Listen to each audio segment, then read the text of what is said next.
You mentioned yesterday your players have a lot of data to try to figure out where they are physically. As a football team, more globally, how do you determine how much progress you've made where you are sort of at this juncture in the offseason? Look, it's a great question when you say globally, because here's the unique thing about the offseason compared to the season. In the offseason, all 32 teams are kind of running this race with blinders on. In other words, I don't know how the three other teams in our division are at this point. I don't know where they're at. I have to assume they're going in a certain direction. And so now from an experience standpoint, and historically for me, I always feel like when the season gets near training camp, a lot of times, and this will be the case this year, we're I'll say I'm anxious to see what kind of team we have. And there are a lot of things that can dictate that, especially in the first 4 weeks of the season. But to the conditioning level, to the strength, to the running, to the off-season program, I like where we're at. I like where we're at now. Go ahead, Eric. Hey, Coach, kind of following up on that from Parker, what's the message to the guys as they leave here for the summer about coming back, both in shape, and I think you said it was like boarding an aircraft carrier, being ready for that when they get back here in a few weeks? Yeah. Look, we use a lot of analogies, and so it's that time away. The science of how quickly you can digress or move backwards by even 7 days away from lifting and running. And so it's a chance for everyone to mentally get away from the structure, of certain times.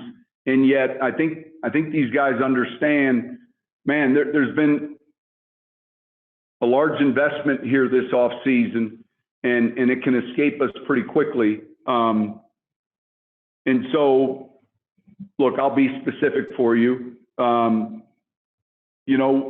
climbing a mountain. Now, I don't know a whole lot about climbing mountains, but our owner does.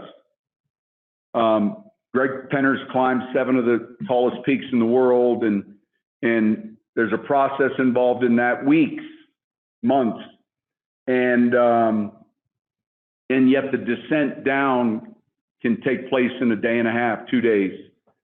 And there's just a simple picture of the Rocky Mountains with a little X on it that says base camp. In other words, this is kind of where we're at right now. You guys get what I mean by that. It's I don't know if it's halfway up. It doesn't matter. The point is, this is where base camp is right now, and we can't afford in this journey to decide to hang out at base camp for 2 weeks or go backwards. We got to acclimate and then continue to. One of the others happening. I don't like the term maintain. And then Greg was fantastic. I gave my completely rookie generic version of what I thought it would be, and then I asked Greg to help me with it, and I realized that I was clueless relative to climbing mountains. But nonetheless, the point was made. The work going north is much more treacherous, difficult, challenging, and it's very easy for that to slip. And so, we're all counting on each other, and that was the main message. Go ahead, Brandon. Hey, Sean, 2 for you. First, I'm here at the parade, and you're wearing a Denver Nuggets visor. Can you tell us about that real quick? Well, the first thing I'm going to tell you is I have a big dome, and so it clearly looks small on my head. And if I showed you the back of it, you'd see that I'm on like the last button. But no, I thought, and Patrick, Patrick Smythe is our PT Barnum. He had this thing on my desk this morning, 6 a.m., because we knew the parade was taking place. And obviously, there's a lot of excitement in the city.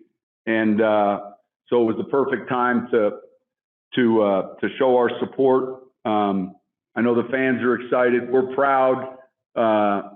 We're proud of the Nuggets organization. And I said it the other day, there's nothing like it. Those guys will walk together forever. And so the parade is the culmination of so much work by so many different people that it's amazing, and it's great for them to experience today. And we'd like to be there. Well, and then my question too is how do you evaluate, or I guess how would you evaluate the spring program for you? Obviously you have one more practice today, but can you even put a grade on it, or do you just continue it right into training camp and it's just a pause, if you will? Yeah, look, it seems like every day on Twitter we're grading something, and so we're grading drafts, we're grading off-season programs. I'm not putting a grade on it. I'm pleased with our attendance. I'm pleased with our health right now. I think the guys are working hard, and yet, it's June, and so we've got a lot of work ahead of us, and we'll be anxious when the time comes and training camp comes to get started, and we'll go from there. We've got time for a couple more. Go ahead, Mike.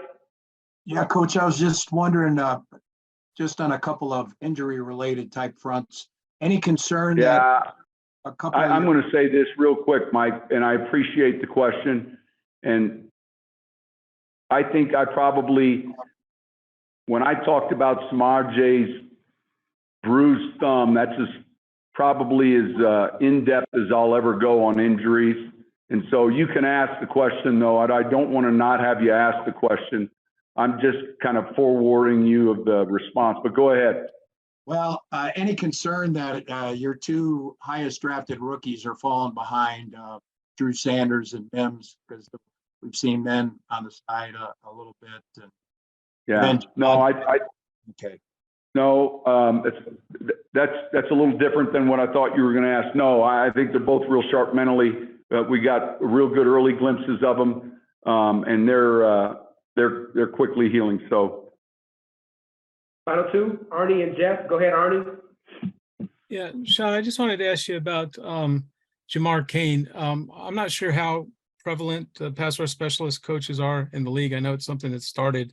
Did you do something like that in New Orleans? Where was the evolution of that in your mind, and how is that? Well, you ready? So we can call him assistant D-line. And then when you get deeper into recruiting and now we need something a little bit more sexy, then we call him pass rush specialist. He's someone that comes highly regarded. I'd heard so many good things about him. Marcus, of course, was retained, and he's been doing a fantastic job. The two of them are a great fit. But I've always tried to keep the titles pretty clean. You look through the press guides now, and back in New Orleans, I had a young, real talented coach, a good friend of mine, who came into me, one of the coaches, and he was working directly with me, and he was assistant to the head coach, and he asked me, I want to see if I can get another title. And I said, well, go ahead and research it, and you come back and tell me what you want me to call you. And he came back and he said, Chief of Staff. And I said to him, all right, if I ever work in Washington, D.C., you'll be my Chief of Staff. But so I guess I broke the rule a little bit but I did have a pass rush specialist. He was my assistant D-line coach in New Orleans, and that was Brian Young. And so, you know, when you're playing the front we play, there's a lot of bodies there. Jamar, Marcus, those guys, along with Michael Wilhoit, who coaches the outside linebackers. Everything else is pretty clean. But Jamar's someone that's highly regarded, and we're glad to have him. Finish this off, Jeff. Yeah, Sean, I just have two quick ones. The first being, do you feel as you did about Javante's progress as you did when the offseason program began, as you close out here? And then I have a quick another one. Yeah, I do. But he's doing well, yes. In terms of not being on PUP and those types of things, you still feel that way about him, I guess? Is this your second question, or is this one No, B? this is an addendum. Okay. I feel like I did at the start of the off season. Now, when I arrived, all of us, you know, with that type of injury, all of us were, you know, it was in the early stages. But yeah, I'm very optimistic. So let's go to 2. Okay. Free agents like Frank Clark, will you be interested in those types of players or consider those types of players when camp starts or during camp? I would say, and it's a fair question. We had a meeting last night, the last personnel meeting before we get back here for training camp. We discussed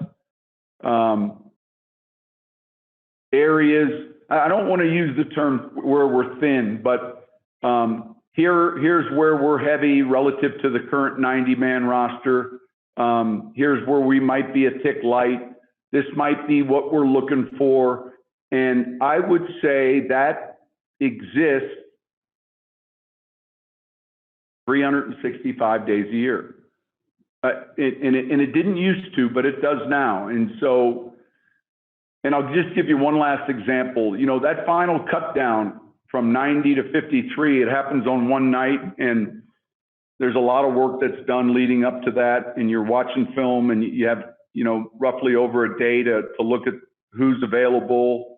And we tell our players all the time, you know, you're not just competing with the depth chart in your room. You're competing with your room, 31 other teams as well.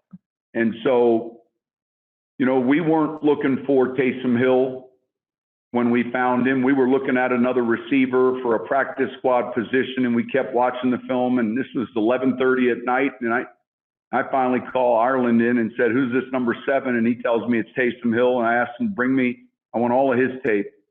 And, you know, a day later, we put a claim in and we're awarded Taysom Hill. So that doesn't stop. Like there's the hay's never in the barn relative to things like that, if that's a fair answer. Coach, thanks so much for the time. Any parting words for the media? All good, man. Enjoy the parade. Be safe. Take care.